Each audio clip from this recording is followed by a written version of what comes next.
Good evening and welcome to the regular board meeting for the St. Peter School Board. It's Thursday, February 23rd, 2023 in the St. Peter Community Center Governor's Room on a snowy Thursday.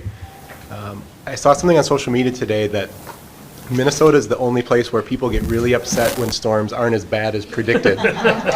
So we are deeply sorry it wasn't a historic event and that everyone is fine. We're so sorry. Yes. But looking forward to getting back to school tomorrow. So we'll call the meeting order. The first thing we'll do is Pledge of Allegiance. I pledge allegiance to the flag of the United States of America and to the republic for which it stands, one nation, under God, indivisible, with liberty and justice for all. A reminder that if you would like to speak, please fill out a card and give it to Sarah. First thing up, consider and adopt the agenda. I make a motion to adopt the agenda. Second. We have a motion and a second. All those in favor signify by saying aye. Aye. Opposed? Agenda is adopted. We don't currently have any requests to speak. Next, approval of the consent agenda items. As is custom, we will not read all of the consent agenda items, but if anyone has any they'd like to comment on or pull out, we certainly can do that. But we do need a motion to approve the consent agenda. I move we approve the consent agenda. Second. We have a motion and a second. Any discussion? I just wanted to point out one item, and that is the grant from the St. Peter Good Neighbor Diversity Council in the amount of $11,580, which is going to go through our community education program to develop some trainings and some classes and provide technology and some ESL classes, a whole list of things, and we thank them for their generous grants. Thank you to the Good Neighbor Council. That's awesome. Any other discussion? All right. All those in favor of approving the consent agenda, say aye. Aye? Aye. Opposed? Consent agenda is approved. And now the best part of the night, the student spotlight. Mr. Doherty, please introduce us. Oh, yes. Well, Board Chair Potts, members of the board, I'm very excited to introduce you tonight to North Elementary's spotlight student from Mr. Noble's fourth grade classroom. This is Azri Alas. Very interesting with Azri. Azri actually has had multiple nominations from second grade to third grade to fourth grade. So I was really happy to see that I know 110% she's earned this. I just love the fact that each one of her teachers, all the way through North, really recognized her work ethic, her ability to just make social connections with her peers or classmates and stuff and really connect as a learner at North. So everybody wants to dial in and hear about Azri. I'm calling for you. So anyway, in true flex learning fashion, since Azri and I were going to meet on Wednesday at North, that didn't happen. So we went through Seesaw today to prep our presentation tonight. So I sent Azri a number of questions that I'm going to read out loud, and then she got it ready, and she's going to read her answers to you so that you get to know her a little better. So Azri, first question. What do you like most about yourself right now as a fourth grader? Probably my reading skill and how I've grown over the years. Okay, so reading is a favorite topic of yours. I did notice when I was looking at your report cards, you earned pretty much the top grades all the way through second, third, and fourth grade. So I can see how that's definitely something to be proud of about yourself right now. What do you think your future job may be? I'll probably start small and fast food or something, but I would like to work my way to an actress. Oh, an actress. Okay, very good. Any favorite actresses or actors right now? No. None? Just you. Okay. What is the funniest thing you've ever done? Ages when I was 2 to 6, I would pretend to faint and throw myself on the ground. Oh, I bet that was really funny. It was funny, right? What do you like to, how do you like to spend your time when you can choose what you want to do? I usually play with my friends. We usually play outside, but since the snow, we've like been inside. Inside a little bit more, yep, with our multiple feet. What do you think will be different about the world when you're an adult? I haven't really thought about it, but I hope they find more cures for like sicknesses and stuff. That's a good one. And then what do you think, besides reading, what are you really good at? Like my writing, my spelling mostly, and maybe like I'd try advanced English when I get older. Very nice, very nice. All right, now last year you placed 4th Yeah. at the North Elementary Spelling Bee. And everybody in front of her was a 4th grader, she was a 3rd grader. And she was like right there with everybody else. Do you remember the word you spelled wrong? Yeah. It was transitor. Transistor? Mhm. Oh, yeah, that's a good That's a one. tough one. And that's a perfect, we have the North Spelling Bee coming up here at Arts and Academic Night on March 16th. So Osri and I thought it'd be kind of fun to administer a little spelling bee to the school board. All right? We have, Dr. Potts, he's rubbing his hands. We got another spelling competitor up there. So she has a list. She would like to be the MC for the spelling bee. So Sarah said everybody's got a pen and some paper to write on the back of. She's only going to give you 5 words. Now this is the top 5 misspelled words in English language. They're not that uncommon. It's a lot of pressure. Are you? Now, we're not going to put anybody on the spot. We'll let them self-correct, right, Osri? But so the stress isn't going to be there. So yep, you can take that test anxiety away. So Osri, word number 1. Separate. Perseverate? We want to say it again. Say it 2 times. Separate. Separate. Okay. All right, give them word number 2. That's what you ask, say it. We don't have time for that, Mr. Kaut. Calendar. Calendar.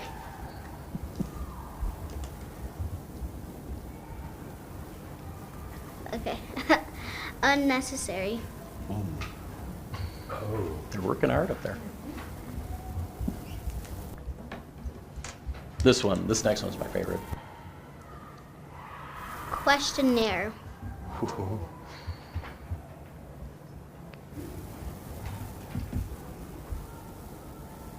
Accidentally. All right, I'll hand these out. See if they can self-correct. Are you working on it there? Oh my gosh. And you can share. I think I got 3 wrong. Now, Mr. Grunseth, I want to remind you, last time we did some Yeah, math problems, I think you Yeah. may have gotten one wrong. I did. Thank you for reminding me about that.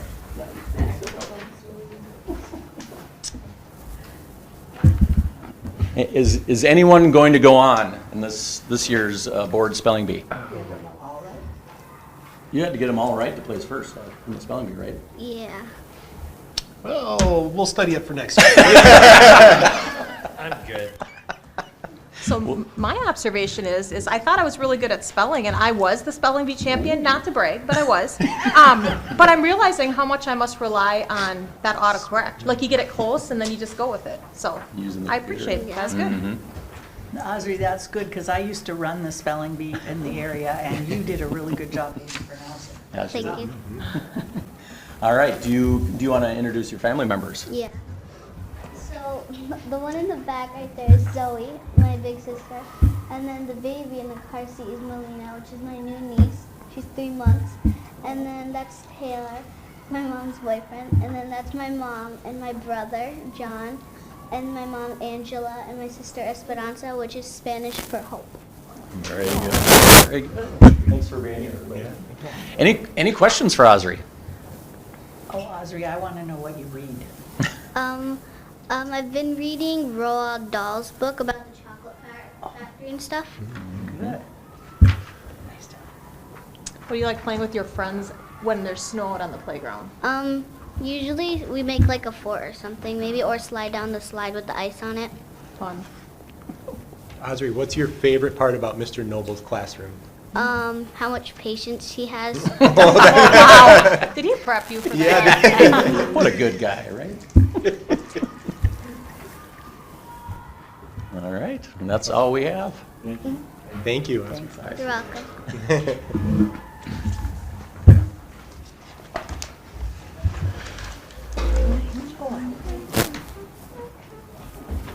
We should just do a whole night of student spotlights. I think so.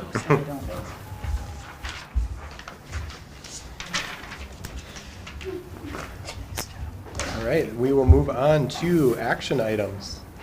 The first is the budget process continuation to identify adjustments for a balanced fiscal year '24 budget. Mr. Yes. Regner is here. Mr. Bradley. We're both here. Yeah. During our study session, that wasn't just last week, was it? Maybe? No. 2 weeks ago. Thank you. We had some preliminary discussions about the budget. As you know, this is an ongoing process. We really have 2 seasons in the business office of the school district. The first half is audit, and the second half is budget. And so the most important piece is to do our enrollment projections for next year and to figure out our revenues for the coming year with estimated expenses. And what we have presented at the study session was kind of that summary of both of those. And Tim, if you want to share about that. Sure. I won't get into depth as we went over it pretty thoroughly, I thought, the other night, but it's kind of a 1,000-foot view, kind of starting on it to try and figure out where we are. And where it kind of started was last year's audit. If you know, our expenses exceeded our revenues by about $1.5 million. I'm just basically talking about the unassigned funds, and then try to make some adjustments for the things we know are going to change this year and next year. And that's what I tried to outline in probably the first couple pages of the handouts that you have, that we kind of went over. The third page in there, fourth page in, is kind of where a preliminary, of the revised budget we're going to have, and we're probably going to show about the same type of deficit this year. The factors this year that are really unique from other years is the COVID funding that we get, which is one-time money. The deficit this year is probably with about $1.5 to $2 million of COVID funds, as we'll use up the projection is to use up pretty much all of our COVID funds in FY23 or this year. There's a couple $100,000 that'll probably carry over until '24, because the purposes are we don't have enough expenses this year, summer school expenses, and there was a good deal of money for those type of expenses, and so we'll have some funding for that in FY24. And then the big thing we are working on, as Mr. Grenz has indicated, is mainly once we get the FY23 budget kind of done, what's the big changes for '24 when we lose the COVID funding. The big rocks for that are a lot of things the government's working on now, the legislature. There's been a lot of talk so far about the education bill that Governor Walz presented. There's a lot of moving parts in there, and what we did with the projection is we kind of took Governor Walz's projection as what would get approved. That's not probably going to happen in the whole, but hopefully that's at least the base case. The 2 or 3 really big items for us in fiscal year '24, we probably have without the COVID funds, there's probably about a $3 million hole or a little bit better in the budget. A couple ways that's going to be hopefully less is, one, compensatory revenue. We've talked about that at length. This year and last year it was a lot less because there was free lunches, and the compensatory revenue is based upon people completing the free and reduced applications. So the last couple years they were way down. This year there is not the free lunch, so we had a lot more people fill them out. Plus they changed a little bit the qualifications for automatic. So we'll probably get about another $800,000 of funding in next year from compensatory. It'll be a little bit higher than it was pre-COVID because we dropped definitely a lot of funds because of that.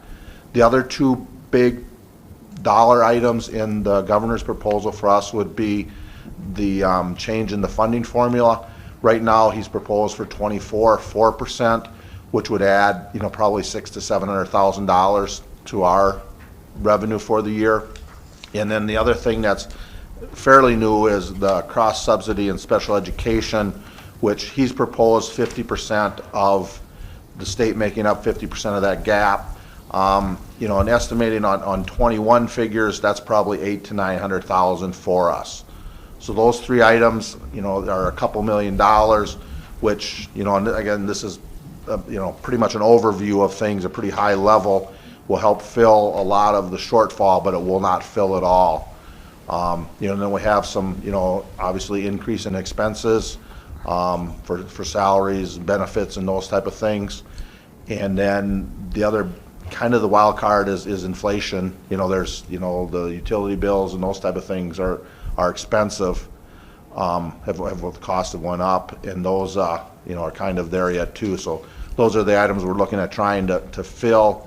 Right now we're probably looking at, 1.1, 1.3, 1.5 million with those assumptions.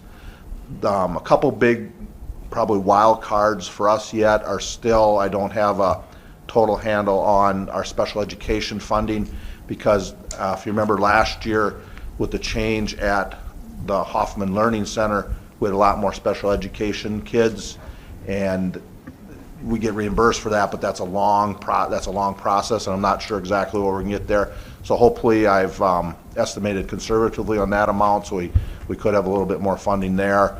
But like I said, there's nothing, the inflation and some of the other items we're not 100% sure on yet either.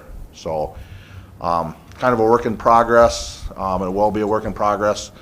From the stuff I read, and I know Bill and some of the rest of you guys are more in tune probably what's happening up at the Capitol, but it sounds like there's a flurry of activity going on this year. Maybe it'll get settled before the end, but, I guess I wouldn't count on anything being done probably before the end of May, I think is usually when the session gets out. So we've probably got to make some decisions, at least start down the road before that, because, we've made some assumptions there as far as what we're going to get in, and hopefully they'll come to fruition or a little bit better. Thank you. I was just going to circle back a little bit on the special education, that we do recoup about 60% of those expenses, Yeah. but it comes 2 years after you've spent those dollars. So you have to carry the difference until that change happens. So as you know, our budget is due to the state by the end of June. Likely, we won't have answers from the legislature till May, hopefully. Yeah, hopefully. Right? Somebody knock on wood or something. We have seen those years where it's June or July, but hopefully things will be moving right along. We have seen bills going through both sides faster this year than we have in other years. So the other piece that is pretty time sensitive is working with our own staff. And we know that as a district, about 80% of our budget is people, which leaves the other 20%, which is how we pay for gas and buy food and have the lights on and the heat on and buy supplies. So there are some changes that we can make with that 20% of the budget, but there's not a whole lot of movable pieces there. So that means we're talking about positions and programs, and those are really difficult conversations. And we want to be respectful with our timing on that process. So it is March now, and we are identifying our deficit amount, our projected deficit amount, and we're not going to know exactly what that amount is until May, and that's too late to make some of these decisions. So we need to plan as if that 1.3 to 1.5 million is what we are truly going to need to reduce. So what we are working on as an admin team is creating a list of possibilities. And right now, that's all it is a list of possibilities. We're working through every department and every line item to try to make the best decisions that we can for our students and for our programming that we can. And we want to have this conversation with our teams and with our staff so that we're really transparent about where we are standing financially and what may lie in the weeks and months ahead.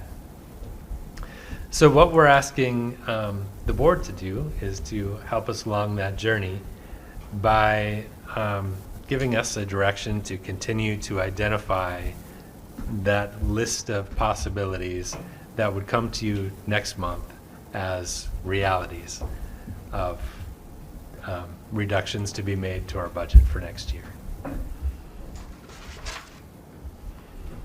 Did I miss anything, Tim? No, the only thing I'd add is, we're not alone in this process. Yeah. There's every time I get I try to read a lot about other districts and things and where they're at, and like MSBA puts out like clippings and sends, and if you've read in the paper, Mankato's looking at significant, Rochester, Wilmer, Faribault. I've seen a number of them come through in the last 2, 3, 4 weeks. So, hopefully that, it's not a localized, it's a statewide thing going on, and so hopefully that's where I hope the legislature, comes through with some decent fundings and can get it passed sooner than later, so people know where they're at.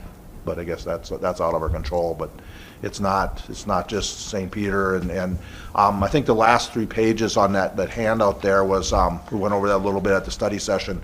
I put together some area, and it's kind of the fund balances and things like that, and we're about right in the middle of a lot of and there was nothing scientific about the schools I picked. It was just kind of the local ones in our conference and locally and some other schools that were about our size. So we fell almost smack dab in the middle of that. So we have some fund balances that we used up last year and that we're going to use up this year. So we came into it in a relatively stronger position than some schools. There's obviously some that are stronger than us, but that's kind of where it's at. I wanted to build on that by saying we do have a reserve, and we have an appropriate amount for our reserve for our district our size, with a district with a $30 million a year budget. And yes, we could say we don't want to make any reductions and we're going to use our reserve, but that puts us in a very vicarious financial position in the future, where any given month, if something happens, a boiler goes or some item, we would not have a way to address it. And so we need to keep this reserve pretty close to the amount that it is for us to be really financially stable into the future. So that's why we're recommending making the reductions. Well, I would just add to that this deficit and the need for these reductions is not one time. Right. So Right. even if we used reserves, we're just putting ourselves in a more difficult position in a year, in 6 months, in 18 months. Yeah. This is an adjustment that needs to be made to ensure long-term viability. So as these decisions are made and you explore all these options, like how does that mean, because it is people's livelihoods, right? And so how does that, just kind of step me through a little bit, how that would look, that information comes to us, and it might not say a name, but it could say middle school social worker, totally making that up, okay?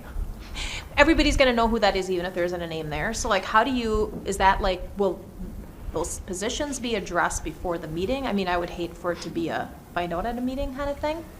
Yeah. Even though we're hoping that we never actually would have to use that list, I think is the ultimate goal, but.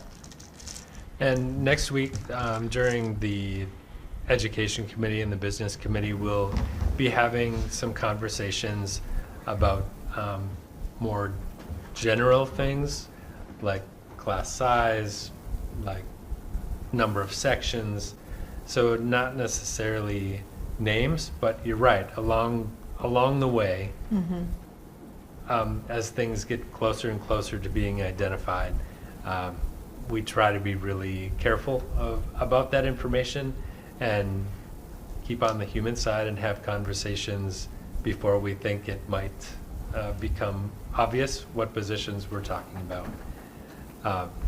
You know, I can still remember early on in my career, I knew what number I was on the seniority list, and I knew how many positions that meant, and you know, anyone who's close to that line knows exactly where they are. So it doesn't, I realize it doesn't take much to be there. So I really try to be sensitive in these situations and have conversations ahead of time so that people aren't finding out by reading the paper or in a meeting. So we will be talking about some higher level things in committee, and then next month before it comes with names and lists, we'll have had all of those conversations beforehand. And then does our staff currently know kind of where we're at financially? I mean, are those things, and I'm not asking a question because I want you to say the answer, because Bill and I don't really talk about what we do on professional learning days. So, but I'm curious, like, is this going to be a surprise to people? Or is this going to be like, yeah, we've kind of been hearing about this? Well, that's part of the reason it's coming to the school board. Okay. You know, like tonight we're having these conversations. We had the study session with this information. And I just wrote an article yesterday for Highlights that shares this information. Okay. So really getting it out there about where we are financially, the reasons we're here financially, the things that have caused it, and the things that lie ahead. So we really want to not have this be a surprise for anyone in the community. I guess I have a couple of things that I'd like to throw into the discussion. First of all, when the first articles came out about the huge surplus the state had, it was common thought that the aid to school districts would be improved 5%. Well, obviously, the governor's not doing that. And if Tim is correct and he's going to get his way, I mean, that's a big hit for us budget-wise. Secondly, in his bill, it was 100 and some pages. I don't know how many mandates are in there and whether or not they're all funded. But you've probably heard a lot about the paid sick leave for everyone in the family leaves and all of that. And right now, my understanding is they're trying to split the cost of that, kind of like GRA, where the employees pay half and the employer pays half. Unfortunately, we don't have the capability to levy for that, where the cities and counties can just unilaterally levy that. So we have to work that into our budget. And that's another big expense, and I don't know what other things. I haven't looked at that bill that closely yet. I believe there was an appropriation that went with that one. But whether or not it's sufficient to handle everybody. Right. And is it just for schools, or is it for all government? It was schools, cities, counties. Yeah. And the same was true for Unemployment. Unemployment. That's the other big one that could possibly come out of that. We But, did do the you know, math on that one. The cities and counties can levy Yeah. Yeah. where, so they don't The need that unemployment, money. there was an appropriation for the unemployment one as Yeah. well. But, and that's the thing to watch, is to Yeah. make sure that the appropriation sticks to it if it does go through. So is 1.5 million enough? That's my question.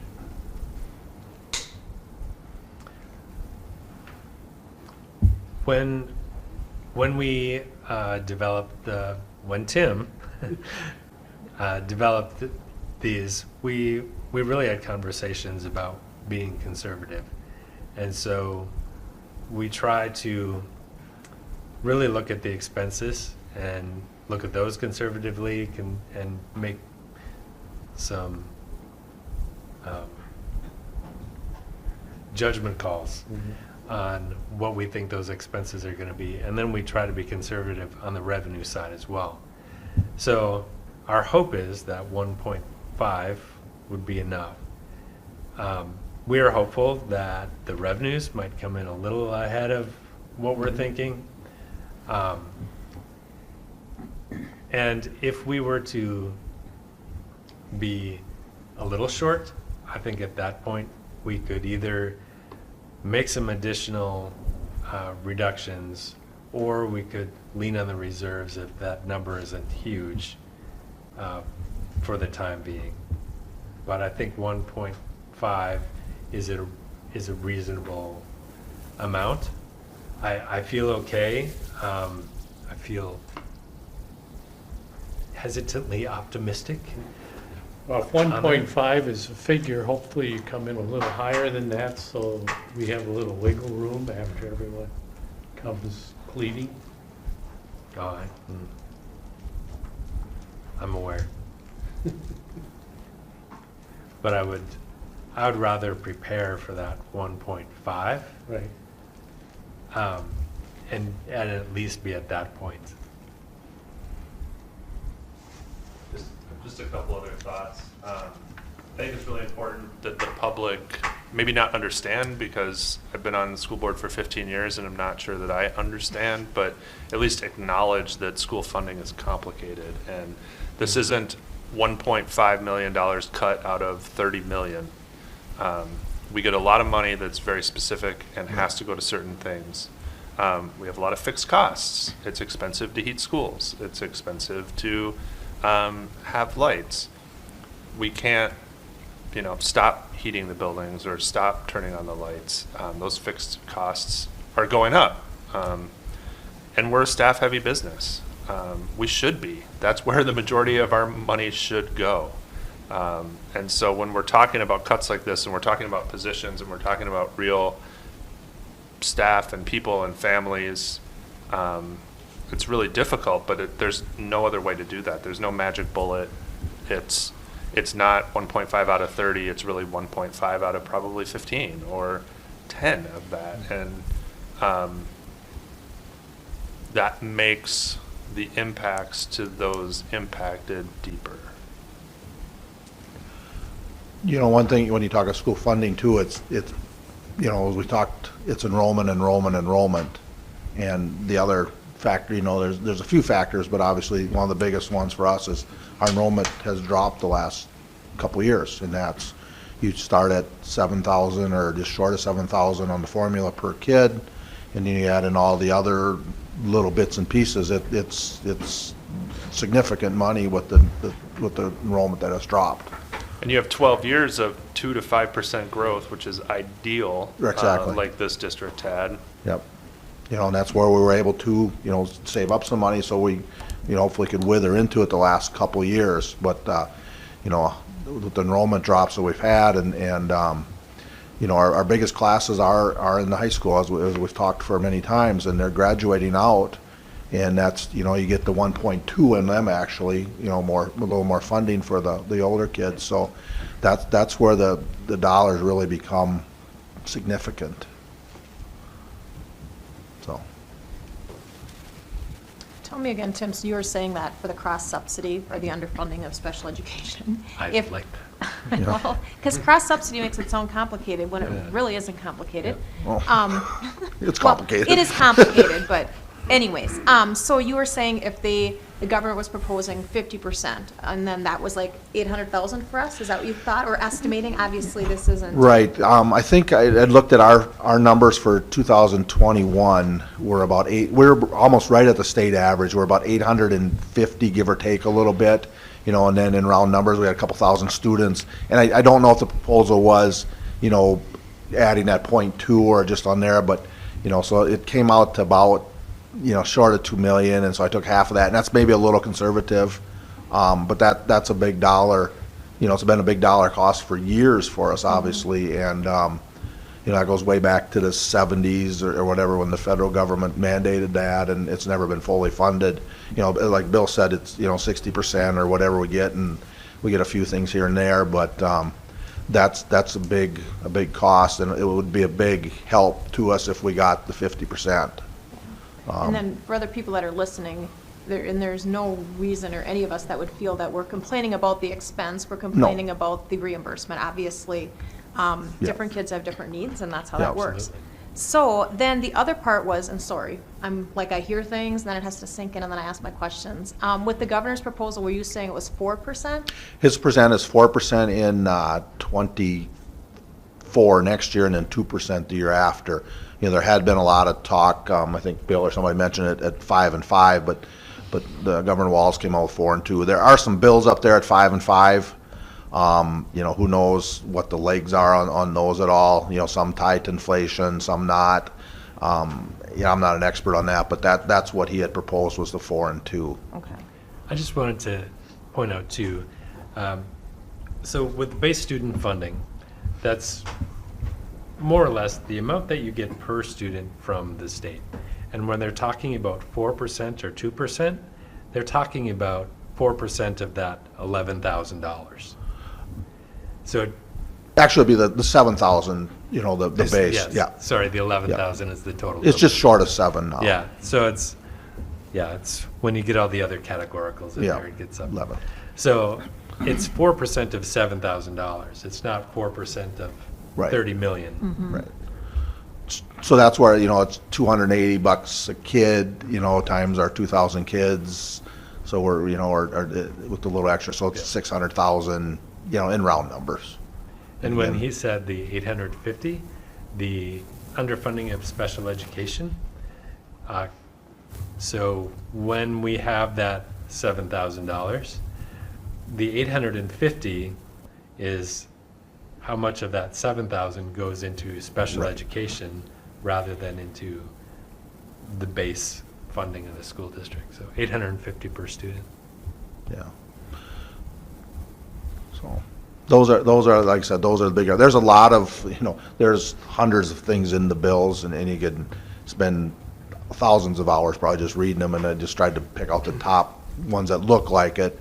And then, when it gets closer to there, they'll narrow it down. And there's other things in there for, a little bit for ELL, cross subsidy, because we do have some significant, not near what special ed, but we have some dollars there that we're underfunded on. And then, I don't know, the other thing that's going to happen, that's really been in the news a lot. I shouldn't say it's going to happen, but sure appears that it's going to happen, is the free lunches. We've talked about that.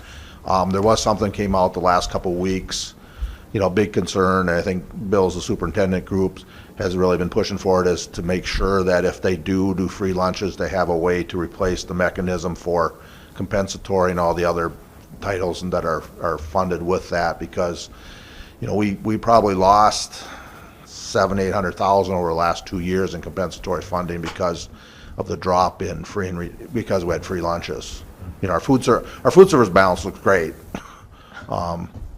But we can't use that for anything besides food service or food. But that's something that's came out, and that looks like it's going to happen, I guess, as much as anything. I will say it would be better for us financially to get 50% of the cross subsidy covered than to have the extra 1%. Yeah. Because it's a much bigger number. Is there anything in that school lunch bill that would address previous debt and how we could get that off? No. I haven't, no. I did ask about that from the state finance director, and we can't retroactively provide funding. So they Well, can't. they could allow us to Use some of the general fund or balance. some- or Right. not, we can use general fund, but use Right. the food service surplus. They would have to be identified as being eligible for free and reduced price lunch to get that funded. I'm not sure if the state could necessarily do that, because the food service program is a lot more federal. Just flows through the state. just flows through them. So, I mean, that would be hard to use that funding probably. You know, I'm not sure the mechanics totally, but, They're paying the difference with state funding though. right, but, They make the laws, they could change it. Sounds easy to me. So this is an action item that would require a motion to essentially give you all the charge to move forward with identifying adjustments and reductions. So I'll make, motion is made. Second. Second. Any further discussion? If none, we'll proceed to vote. All those in favor signify by saying aye. Aye. Opposed, same sign. Motion passes to give, to work on the budget process continuation to identify adjustments for a balanced fiscal year '24 budget. Thank you. Thanks, Tim. Thank you. Thanks, Tim. Thanks, Tim. This is hard work, Tim. Thank you. Action item 2, consider policies with MSBA revisions or annual review requirements for approval with a single reading. We just have so much fun in the policy committee. Sure you do. Okay, maybe that wasn't totally sincere. But these are all policies that require an annual review. So we did go through them in the policy committee. There weren't any significant changes. I think there were maybe a word or two here or there. And that means that we've done all of our transitions, we've done our annual reviews, and now we can start all over again. Very exciting. Motion to approve the policies with MSBA revisions or annual review requirements as listed in the packet. Second. We have a motion and a second. All those in favor signify, oh, sorry, discussion? I have a question. The one about family medical leave policy. 'Cause that's practically all statute, right? Mm-hmm. So, do we really need a policy? Can't we just have a policy that says we'll follow the law?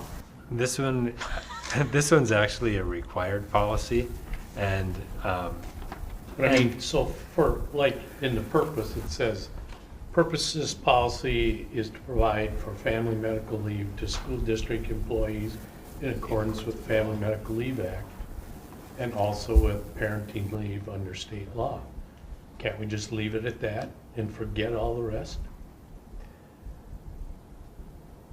And the reason I say that is when you start quoting statute in policy, oh, I know. when they change the Yeah, we have to go statute, change it. Right. Yeah. it's like, you don't want to put statute in contracts, because if the statute's revoked or something, you're stuck with it in the contract. I would think the same philosophy should follow policy. And I don't know, maybe that's something you have to go to MSBA and see if that suffices as the required policy. But I wish I had my policy binder sitting next to me so I could refer to it, but I believe this is one of the policies that's required in the statute for us to have a policy about it and for us to review it annually. But I would need to look that up. Well, I mean, And we can, If I we mean, just- if you'd like to pull it, Yeah. we certainly can if and we bring it just, back. I mean, if we just did the first Roman numeral 1, the purpose, It seems to me that we could pull that, and we could ask MSBA if that would be sufficient. I understand what you're saying about the redundancy or the need to change the whole thing if something changes. So we can check with MSBA and take a chance, or take a look at the policy itself and make a decision. Is the statute current in our policy? Like, everything is current with this update, it's not out of step. It does describe the whole statute, but that statute is currently enforced as written in our policy.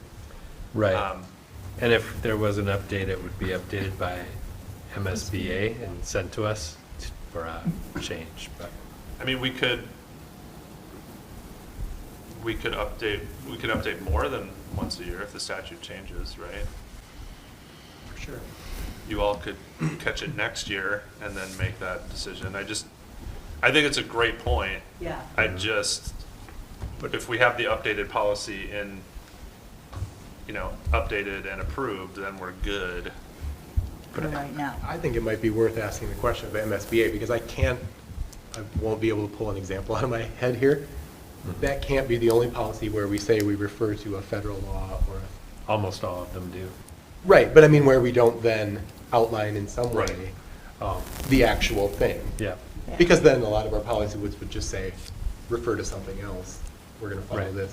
So, I mean, if MSBA says you don't need the redundancy, it might be I don't worth then know. looking at a lot of our other policies that have it. Because this Yeah. can't be the only one that has. Well, No, there's. you know, Right. Yeah, now that you bring that up, Charlie, I think maybe that is the case, like, I'm sure the weapons policy, right, is that along those lines? or- Right. Bullying policy, Yeah. harassment. And the Discipline. policies are intended more as instructional or informational. for Right. The district and so on, rather than just brevity. Right. Right, and that's the part I worry about is That it wouldn't be if clear. every policy just said, look somewhere else for what our policy is, right. it doesn't help as an instructional Reference. reference. I feel better You just about it list that the we, statutes. Maybe a short policy manual. that we do have MSBA, that we pay for their services then, and they would tell us. You know what I mean? So it's not like we have to be like, oh, no, that, we're looking through the book. Right. Right. Well, that's kind of what we were doing. I know, Yeah. and not Um, always effectively maybe, but. But because of our relationship with MSBA and the services that we pay for from them, after the legislative session, their attorneys apply the new changes to policies, and then they send them to us, We which incorporate. comes to the policy committee. Right. And this version of our policy closely mirrors the MSBA model policy Yes. Yes. for family medical leave. So for the moment, I think it would be safe for us to leave this as we have approved them now. MSBA is not gonna come back with an answer on this. No. Or any of the others in a very big hurry, so we're covered by the policy as we're being asked to approve them tonight. And then as the annual review comes up, that question could have been addressed. Yeah, I'm sure Terry will be happy. No, that was a good question, though. It's always fun to talk to Terry. Yeah. Any other discussion? We had a motion and we had a second. All those in favor of approving these policies as presented, signify by saying aye. Aye. Opposed? Motion passes. We've approved these policies with MSBA revisions or annual review requirements.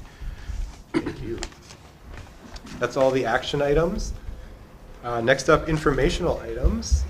The first is social emotional learning curriculum pilot, and Ms. Sikora is here to talk to us. Yes, hello. Miss Sakura is missing a birthday party. Yeah, it's okay. We knew it was coming, so.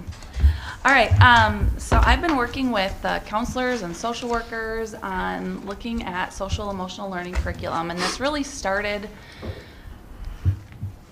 with our strategic planning, but even before then, really just as a former counselor myself, experiencing the long-term impacts of COVID on mental health and youth, and also just the necessary support that families were asking for. So, as a result of the long-term impacts of COVID and youth mental health, it became part of our strategic plan to really look at social emotional learning in our schools and what we were doing. So we got a large group of folks together this summer and did a big brainstorm of all of the different supports and programs and groups and things that they were doing. And really pre-K through 12, we had a lot of different things happening, really good things. But as we talked in a group, they weren't all aligned, and every school was doing something unique and different. And that was a little bit of a challenge for students to navigate and for families to navigate going from school to school or in different programs.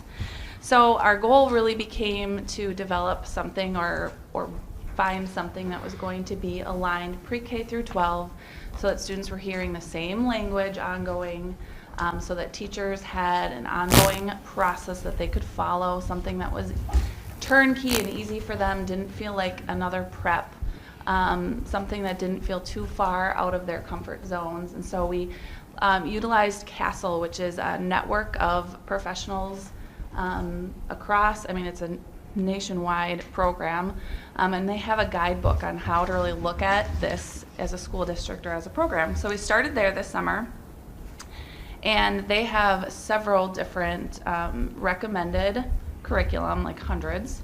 And so we divided into smaller teams at each school level. So we had student support, some teachers, principals were involved at every level as well to look at different programs. And we met in late January and brought kind of the programs that everybody liked, and Empower You was one that came forward, and Character Strong was the other one.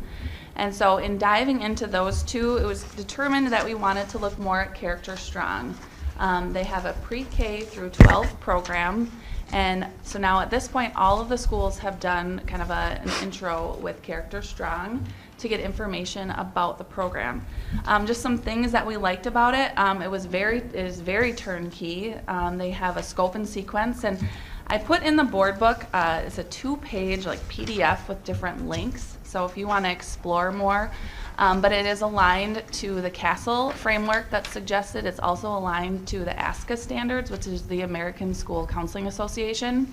So, so both of those are really fully endorsed, Character Strong.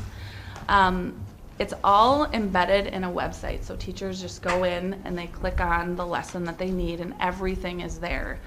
There's videos, there's songs at the pre-K 4 level. There's just a lot there. There's also newsletters that can go home, because that was one of the priorities that we discussed as a group, was really engaging families and the community as well in this process. So there's a lot of different things that really pull this together. The intention is that this program is a tier 1, so really for all students, really normalizing that social and emotional well-being for students, and really just making that part of our school culture and part of our school learning. So again, we liked that it was pre-K-12. We liked that there was just really easy to implement lessons. They also have, they call it the gym, and there's extra resources and supplemental lessons that are also tied to content. So if you're a social studies teacher and you want to pull in some SEL, you can go at high school, social studies, and then look at some different ways to tie things in that way. They also have a tier 2 curriculum, so there's some assessment built into the tier 1 component if you wanted to do that as part of your tier 1 program, that would then identify like this group of kids needs additional support in emotional regulation, or this group of students need additional support in this area. And then they have curriculum that dives deeper, tier 2, into that. So that's just another level. They liked the pre-made newsletters for families. And this is also another one that was unique because it had different scope and sequence for every grade. A lot of them are more by age group or level, and so then you run the risk of repeating something from 2nd grade to 3rd grade. And while the themes certainly continue throughout, there are unique lessons for every grade. So that was another really positive piece. So at this point, and why I'm sharing this with you all, is I want you to know what we're doing. It's really, really cool stuff. But we're, at this point, just moving forward with a pilot at all of the levels. So right now, the counselors and the social workers have access to this, but we're working on getting demo accounts for teachers so they can start using this with some students and getting some feedback from them and their kids. So it's kind of where we're at, and I'd love to answer some questions about the program. I don't know how much you've been able to click around in it, but there's some samples and things like that. Yeah, so you've shared, and this is very important, so thank you. Yeah. Hundreds of curriculum to choose from, right? There's a lot of navigating that. I'm guessing there was oftentimes bleed over or multiple coverage from various curriculum, right? And we've heard all the many things that you like about this. Is there anything in this program that you wish it also had because something else had it? Honestly, not really. We haven't come across anything so far that seems to be a gaping hole. I know that there are some schools in the area that use this that have spoken really highly of it. So that was one reason that this particular one rose to the top. And I think Darren and Doreen, you maybe saw something at a conference about this too, Laura said? We spoke to some people. Yeah. So that's one reason this one rose to the top. It was also pretty affordable. Some of them, many of the curriculum, it's a every year cost. This does have a little bit higher initial cost, but after that, the costs really fall off. So many of them are, I mean, $20,000 a year every year they're using it. This has an upfront cost of like between $15,000 and $16,000, but after that, it's like $5,000 or less if you're sticking with the tier 1. So that was one reason this really seemed to stand out. There wasn't any gaping holes, Yeah. and it seemed to be affordable as well in comparison to some. So with a pilot, right, Mhm. you're gonna do some assessment and get feedback and all that. Like, what does success look like? Like, what is gonna make you say we need to do this? I think a lot of it's going to come down to teacher feedback and how feasible it feels. I know at the high school they're planning to implement during Saints time. They have that dedicated 20 minutes a week. At the middle school they have that advisory piece. At the elementary it's going to look different because they don't have that necessarily dedicated time, so it'll really be kind of for teachers to play around with. At that pre-K 5 level, they have weekly themes, and you can grab like a 5-minute lesson, a 15-minute lesson, or a 30-minute lesson. So it'll be just the teachers kind of playing around, and I think the feedback that we're looking for is that it seems like something that they can utilize and that they will utilize. We don't want to spend money on something that is difficult to implement and doesn't result in that buy-in from teachers.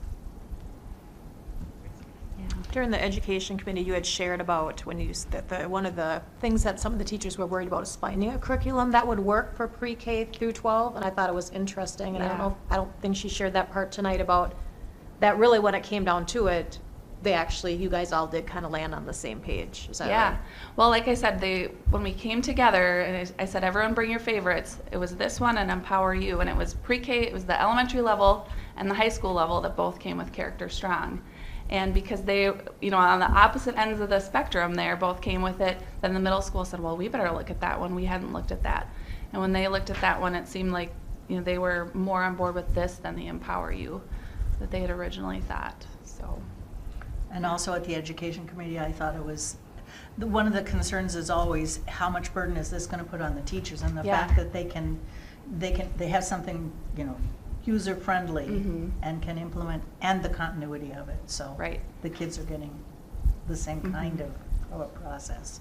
So Yeah. that was very impressive. Yeah. So our plan is to keep moving forward with this, kind of doing this pilot, getting a little bit more feedback. But you may see this in the near future as a purchase request, Mhm. depending on that feedback. And this wasn't our strategic plan, correct? Yep. It was, and it's really under that safe and welcoming environment, but it sort of falls into that multi-tiered systems of support category as well, because this would definitely support that process of having some interventions available. And just coming off the budget conversation know. into Yeah. this I know. conversation. Timing. I know. This, It's like- this falls within our capital budget. So that's, capital budget is separate from classroom budget. And so we do have a line item in our budget every year for capital purchases that builds up over time to allow us to buy this and to pay for ongoing things like software licenses. Anything else? All right. Thank you. All right, thank you. Go join that birthday party now. Yeah, no kidding. It's not yours. Yeah. Okay, the next informational item, first reading of revision to the policy manual. There are a couple policies here. 613, graduation requirements, and policy 620, credit for learning. Both of these policy revisions are related to a change in local course requirements. Yes. Principal Engeldinger, if you want to come up too and help if I miss anything on these. Both the education committees and the policy committees discussed these policy changes. Part of it has been a long time discussion, and part of it has been an adjustment because of the change. It is a change in the graduation requirements. Looking at 9th grade, communication is part of it, which is also lovingly known as speech class. Well, maybe not so lovingly. But the standards that were addressed in that class have been distributed into other areas of the curriculum, into other courses, and so we don't really need that 9th grade class anymore. And so this recommendation was to do away with that half credit. It's also part of a larger conversation we've had about increasing opportunities for students to take elective courses and to more choose their own adventure in school, reducing local requirements as we're increasing opportunities for students. But this change created the need for another change, and I'm going to ask Mrs. Engeldinger to explain that, because I always seem to get the quarter credit wrong. Yeah, it's kind of clear as mud, unless you're working within that high school schedule a lot. So there's a 0.5 state requirement that our 9th graders have in social. It's 3.5 requirements for social studies. So with that 0.5 credit, we have to have something else to match up against that, whether it's a semester skinny or a semester block. It's a quarter long class. So that being said, we had to find something else that would match up against that. Everything else is either a full credit course or a state requirement. So our 9th graders currently have a full semester of Phi-Ed, and so this will drop that to a 0.5, and that'll go against that 0.5 social studies class that our 9th graders have, giving them one more elective opportunity for choice. So the 0.5 Phi-Ed credit and the 0.5 communications class, if they both go, it creates an opportunity for the 9th graders to take an elective. Correct. And that's what both of these policies address, because it is a change in the graduation requirement. It is still the same number, but it takes off the communications class and a half credit of Phi-Ed and increases 1 credit of elective. Yes. And we're not interested, at least from my office, not interested in decreasing the number of graduation requirements, just changing them around to give kids more choice. So is there still a credit of Phi-Ed required? Yes, we still have Phi-Ed, we still have that 0.5 in 9th grade and in 10th grade. Okay. And this doesn't reduce staffing at all, right? No, it doesn't, because the class sizes, there have to be as many sections of that 9th grade Phi-Ed as we have social studies. So it will reduce their class sizes. And there are elective Phi-Ed classes too. Yes, Yeah. correct. In full disclosure, are there elective Phi-Ed classes at the 9th grade level? Not currently, no. Not currently. Mm-mm. Okay, I just, want to point that out. Yep. This is one thing that I've talked a lot with my husband about. And so. I would imagine so. It's been interesting. And I'm just going to say some things, and then you can, but so that people understand we're not just all sitting here like this isn't a big deal, because this has been a big deal. And I think there's going to be because right now, even when my son brought home the 9th grade registration sheet, because they have like more electives to choose from right now in 9th grade than they do in 10th grade. So it kind of looks like we don't know what we're doing, but really we're just in the process of change, right? And so there'll be more of these discussions that'll happen. We were not picking on Phi-Ed in particular, and we do understand. Or English or any of them.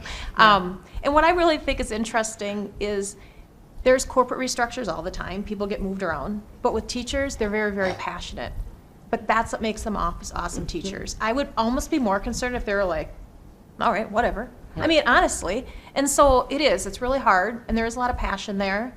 And I think we recognize the importance of Phi-Ed and English and all those things, but just that there has been a lot of discussion about it, I think is what I'm trying to say. For people that are like tuning in, they're like, well, they just kind of just shoved that right through, when that really hasn't been the case. So.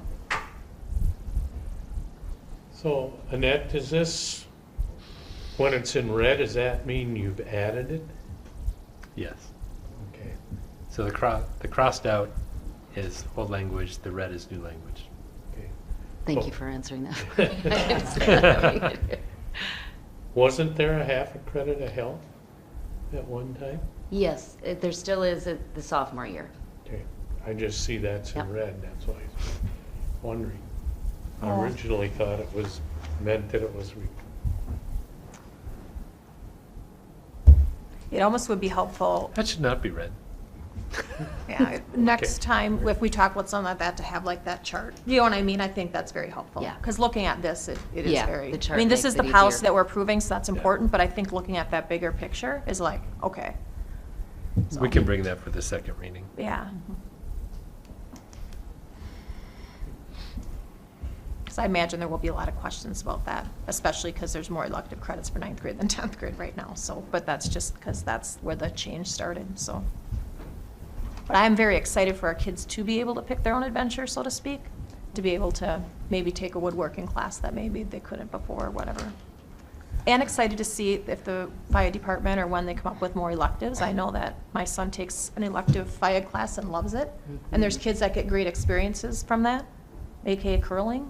I mean, we would never have gone curling, and I'm sure a lot of those other parents wouldn't be there, so.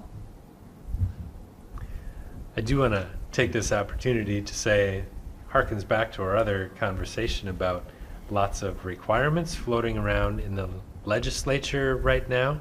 And some of those are additional graduation credits, which would further burden us and cause us to do some restructuring of our own, because with our local requirements, the new state requirements that they're talking about, there wouldn't be enough room in anybody's schedule, so we would have to make changes to get those new requirements in. But we'll be keeping an eye on that. I will also say our ability to continue to have that block schedule does give kids, it already provides kids with more choice for electives than most, so it's also a benefit to our kids. I'm not gonna ask. Thank you. Thank you. Thanks. That's all the informational items. Next up is reports, building principals.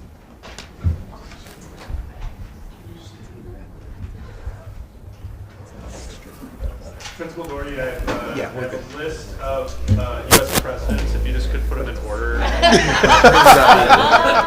It started in the back. I saw being in sweat. I thought there was a Achilles. That's new. Oh, yeah. Order, age order. Youngest. It's cold there. Hey, now. Quite the crew. Right, all right. Who gets to go first? Well, we'll start with early childhood. I'm just going to move this direction a little bit. So this is the time of the year, as I mentioned last time, where we start looking at fall, and we start to hit it hard. Last week, we had our school readiness open house, and that was well attended, and interestingly enough, mostly by families with 3-year-olds. We have seen a dip in our 3-year-olds.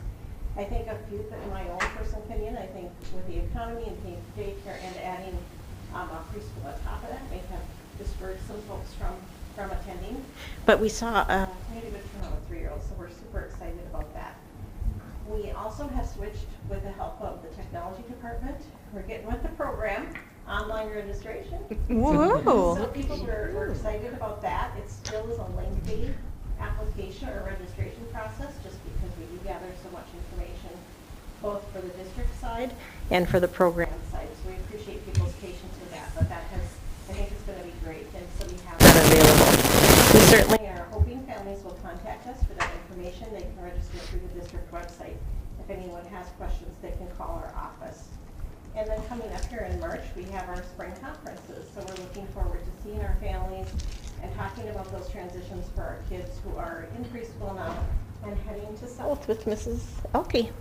So that's where preschool is at. All right, and I'm happy to report that we survived another 100th day of school and Valentine's Day on the same day. I don't know if you ever need a little bit of energy, just stop by on one of those days. I don't know if it's the anticipation of candy that does it, but there is a high like no other. Also, since the last time we met, we have finished our mid-year assessments. We used the FAST screeners and throughout the district. And what was nice was last Friday was our second PD day. And this year is the first time that we've done that. And we really have gotten a great response from teachers who are saying, like, you finally get a chance to go, okay, we're halfway through. What do we need to, what is the data showing us? And then what changes do we need to make? And it's just a really good time to kind of come back and revisit what some of those goal areas are. Just to touch a little bit on what happened on those days, each site planned their own activities, but the paraprofessionals, that's another wonderful thing. It's a day that we're able to provide them with some staff development.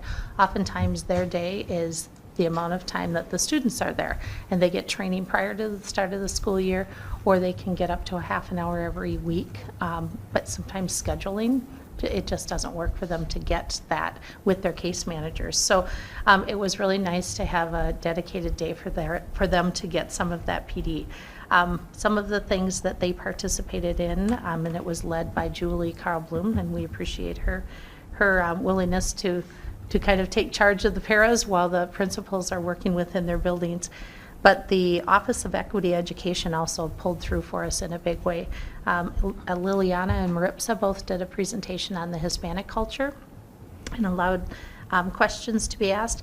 And then Barak and Ayan did a Ramadan and really a presentation and explained what it is and why students, are requesting prayer passes. And then there was some conversation in high school about, so what would that look like, so that that everyone is aware of what that process is.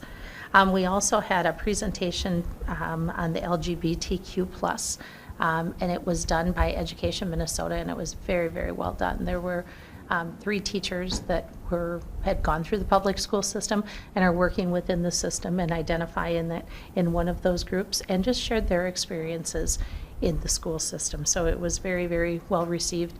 And then they came back in the afternoon and answered some questions. There was a second session. We were supposed to have K-8 conferences this evening, but as you can see, we're all here. We did move those and reschedule those for Tuesday night. And so if you haven't yet made your conference or scheduled your time, we did open the link back up so that parents can. We didn't just move everyone from tonight's schedule to Tuesdays, just because we know it's a different day and you may have different plans. So they'll want to go on and schedule those conferences. And then one last reminder that we will have kindergarten open house on March 9th. And it is at South from 5:30 to 7. And the kindergarten registration online is now available. On to Mr. Bill. Very good. Greetings from North Elementary School, where we would have had the Kindness Retreat today. The Kindness Retreat is an annual event for 4th grade. Youth Frontiers organizes it.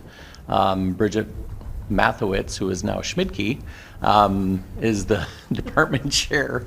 And she, with Maddie Kennedy, do all the organizing here, which is a full day. Like it's a full 7 hours a day down at Johnson Hall with a ton of National Honor Society students that come down, facilitate group discussions. That's going to happen on April 6th, so we were able to reschedule, and that's huge. That's one of the things that we talk about at North. We try to make sure that we're building in some experiences that last a lifetime, honestly. Something that they can remember when they're 30, 40, 50 years down the road, when they have Doreen's age. That's a long time to remember one day. It's a long time. They always remember the pizza. That's a big deal. Let's see, also coming up, March, as I mentioned, when Osri is here, March 16th, Arts and Academic Night. That's a big night at North. We have science fair projects on display. We have interest fair projects, performances, and visual arts, as well as a spelling bee and pizza. So that's an all-night event, and hopefully the weather stays away from, crazy weather stays away from that night, because a lot of coordination goes into that as well. I Love to Read Month is going on right now. Hope everybody's reading. Lots of stuff going around, probably all the buildings, but I want to shout out to Karen Snay, who's our media specialist. She does a great job getting to all the buildings. She facilitates great curation of the books in our media centers, and then she's just got activities going on all month long, whether it's reading bingo, reading around the world. Every classroom has like a huge world map on the outside of it for the whole month, and they just fill in, color in the countries where the authors are coming from, where the books that they're listening to and reading, which I think is pretty cool. That's new this year. Of course, favorite is always Read My T-shirt Day for Dress Up Day. Get some interesting shirts on that day. Don't have to turn any inside out. Not doing that at the high school. Not doing that. I know, I did look at you on that one, like, no shirts inside out on that day. That's good. Doreen mentioned the great feedback we're getting from our faculty and staff on the professional learning day. The last one was on Friday. North, we had a full 4-hour session from the Jeffers Foundation facilitated. We were outside for 2 hours of that afternoon, and luckily the sun came out a little bit. We went into the woods by North there. They did a great job showcasing like how to take a look at the new science standard on how it's phenomenon-based, experiential, and then not so much on the content, but like just the process of getting kids outside the school and learning on the move, and great feedback from them. We're going to look at doing a follow-up one in September in the fall. And then need to shine a little spotlight on the 3rd and 4th grade kindness crew. Brand new program this year, about 24 students. They applied in the spring. They're out and about. They have cool special vests that they wear on the playground just to like work with kids and like, hey, you guys got a game going, or just they're not out there to not similar. I forgot the program we used to have years ago where it was they would kind of resolve conflicts on the playground. It's not that so much. It's about like how do you peacemakers. Thank you. It's not that so much. It's just about like promoting kindness and involving others. And so you've probably heard a little bit about some kids how they sometimes experience like school anxiety, even getting into the building, especially after distance learning.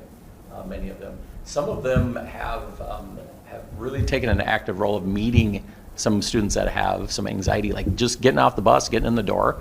And it's like magic. Like as soon as they see those kindness crew kids like standing by the door, like, hey, welcome to school, let's get going. Like it's a 180 turnaround. So it's just another great way to showcase like kids, the power of peers. Like it is just a great way to change kids' whole perspective on school. So a little shout out to the kindness crew. They're doing a great job. Mr. Graff. That was a great update. Thank you. So last time I presented here, we talked a little bit about History Day and how that was really beefed up this year, a collaboration between our English and Social Studies departments. Happy to report we had 16 projects, which is 25 students, I believe. Kate was the last I heard, who will be moving on to Regions, and Regions will take place March 16th at MSU Mankato. And hopefully we have some folks to report at the next meeting that will be going on to state. Last Thursday, we did a little experiment. We had what we called a parent event. We invited parents in, and we presented on adolescent development. And really what the idea was just we wanted to get parents together to talk about adolescence and what's actually happening in the body, and like the things you see at home that didn't used to happen, but now they do happen. Like there's a reason for that. So Lindsay Finch, our school psychologist, presented on adolescent development. Michelle Dozy and our school social worker, Kylie Kuhlman, also presented. And then we had a parent panel. And the parent panel just talked about their experiences with middle school students. Some of the parents, like their kids were out of the house, and they talked about how that went for them. And some of the parent panel had middle schoolers currently in the building. So really cool experience, and we hope to continue to do that and to invite more families in and really just some networking. really the idea to know that you're not doing it alone. And I'm a middle school parent now, so I rely heavily on others. Like, holy cow, that just happened. Was there a read my t-shirt portion? No, we would advise against that at the adolescent level. Yeah. The other updates, upcoming, really our time for our performing arts programs at the middle school to shine. Bree Bergstrom and the 7th and 8th grade choirs are preparing for an all-city concert, which is a 7/12 concert, and that will be on the 27th. And then the middle school theater crew is putting on Lion King Jr. Those performances will be March 3rd and 4th, that Thursday, Friday. Prior to that, they'll be doing some dress rehearsals for our building, for the 4th grade at North, and we're also inviting Spells to come and join us for that. And then lastly, Mr. Hauk and the 7th and 8th grade bands have a concert on the 6th. Another great report, Mr. Graff. Coming at the high school, it's actually like one of my favorite events that we've started to have. It's FFA week. Coming up not next week, but the following. I know that the board members are always invited to attend. We have an excellent lunch served by and sort of cooked by our FFA club members. I believe we have 22 outside businesses who are coming in for the career fair side of that. So that's growing. That's growing by leaps and bounds every single year. So thank you to our advisors and our kids. The advisors are Gina Lilienthal and Mike Reeser, and it's a big undertaking for them.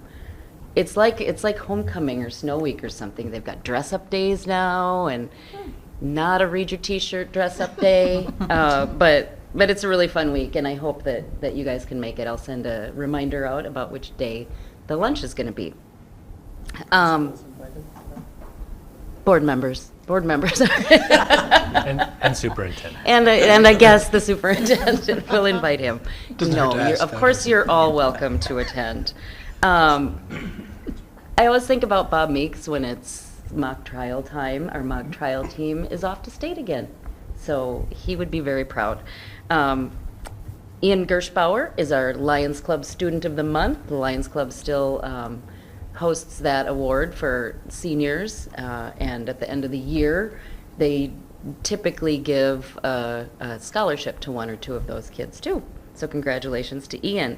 And one other discussion that's going on at the high school right now is our one-to-one device, what the actual device is currently. And since the beginning of our one-to-one program, we've had iPads at the high school. That conversation comes and goes whether or not iPads or Chromebooks are the right choice. So we're kind of in the middle of discussing that right now.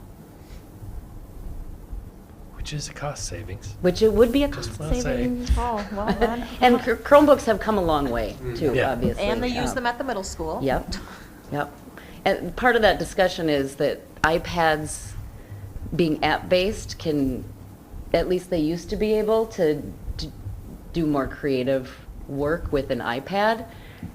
Now, like, this is kind of a smaller version of an iPad, and almost everybody has one. We could have for those projects that we would need them, we'd still have carts available, but a lot of the work that high school kids are doing is word processing or internet-based. So my sense is that we're moving that direction. Would that be for next year then, or for their own? Well, we would have to phase in, yeah. So starting with, I believe Mr. Sorbo said that we had the potential of starting with 9 and 10. Cool. Yeah.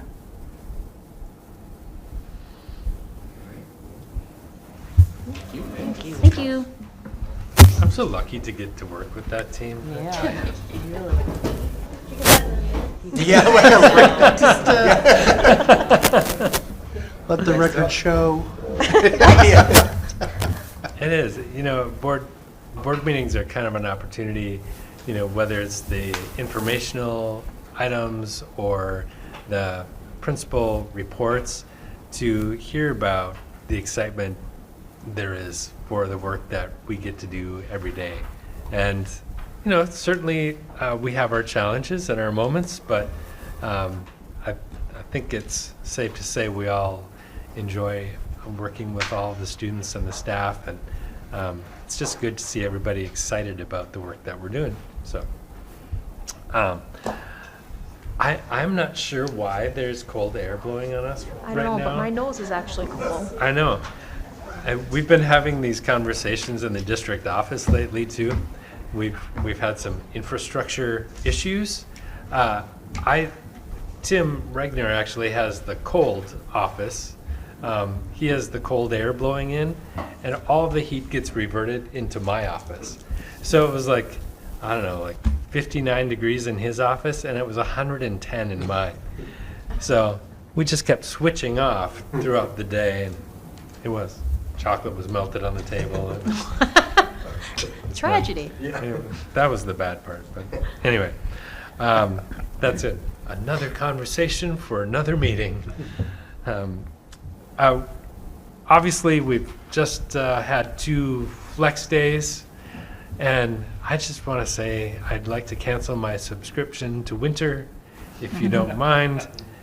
It was kind of interesting because this has kind of been a big buildup since last week. And, it's going to be historic and the biggest 5 storms in history. And, well, certainly we got some snow. And that's a Duluth term, by the way. We got some snow. It's more than we got a bit, but less than it really came down. Okay. So we got some snow, and we definitely would have had a flex day today anyway.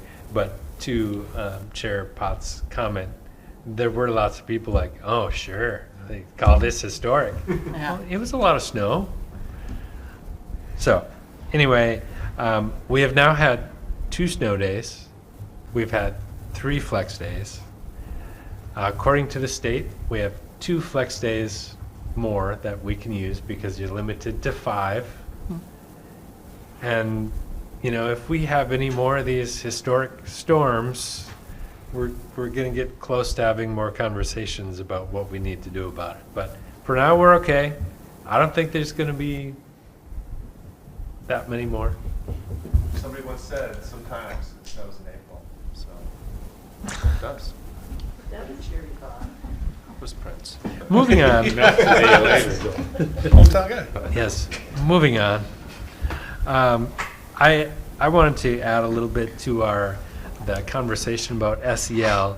Another avenue in the same highway is mental health, and addressing mental health and providing resources to students and families and staff regarding mental health. And that's another conversation that we're having. We're looking into an organization that provides some mental health services and mental health trainings through a grant by an individual family. And so we have a meeting tomorrow to talk more about that, but we're hoping that along with developing the social emotional learning curriculum, we're also developing resources for families to use when there are mental health questions, or parents have questions about how do I talk to my student about this, and how to address it. And so we're continuing in that work as well, and you'll soon be hearing more about that as that develops as well. I wanted to share that I had an opportunity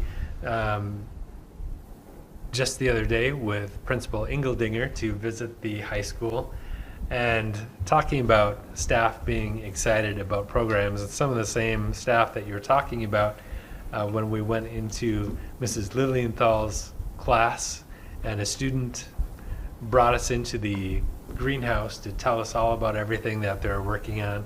And there's full-grown tomatoes, and she's saying, would you like some cherry tomatoes? We have some extras. And just hearing about how excited they are and talking about how good the lettuce tastes. And it was just exciting to see students engaged in such meaningful learning, and to hear her plans for the future and how what she's doing and what she's learning right now apply to what she'd like to do her whole life. And then we went into the wood shop, and I was, well, really jealous of the size of the shop, but they were building tables, and there were different stages of building those tables, and just seeing how independent and engaged and really excited the students were about what they were working on. And then Mr. Reeser came in with all of these examples of their welding and explaining the process, and I was really impressed with the products he was showing me. And he says, well, this one's not so good, but these two are excellent. And, just hearing about the different certifications our students can get and the opportunities they have, and just really proud of the work that they are doing. So with that, I'll end my report. Thank you. Board members around the table.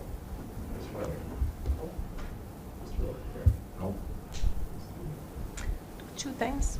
One, thank you, or maybe a pre-thank you to the facility and maintenance crew that are gonna have to move all the snow around in the parking lots. And the crazy parents that are driving in to remember that we have big snowbanks to work around. And then also, and nothing like thinking about things after the fact, but with our Phi Ed, and I pointed out that there wasn't an elective credit for the 9th grade, and I should say that that wasn't because the Phi Ed department didn't come forward with that, it was more of a timing issue. Because I realized that maybe made it sound like they weren't doing their part, but that wasn't the case. And I just really needed that to be on the record. Understandable. Got you. No, sir. Well, thank you. All right. That was around the table.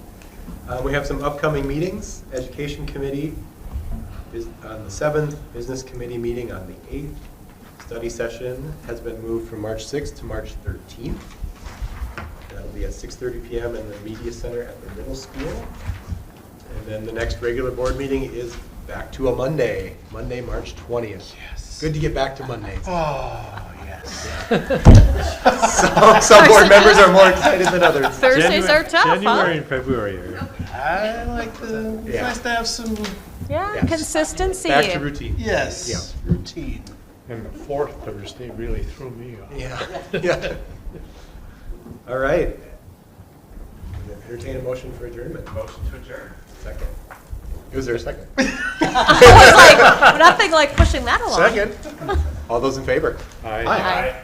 We are adjourned.